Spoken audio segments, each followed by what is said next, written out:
సమీపంలో ఉన్నటువంటి భువనగిరి పరిధిలో స్వర్ణగిరిలో శ్రీ వైకుంఠ విరక్తాయ స్వామి పుష్కరిణి తటి భగవంతుడు వైకుంఠానికి విరక్తి చెంది పుష్కరిణిలోకి ప్రవేశించినట్టుగా మన దగ్గరికి అవతరించాడట ఆ శ్రీనివాసుడు దివ్యమంగళ తేజోరూపుడై.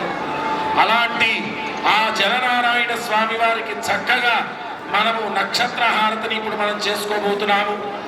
శ్రీవత్స కౌస్తుభ చక్ర శంఖ పద్మాగద పాదాగ్రే గరుడముద్రా ప్రదర్శయితే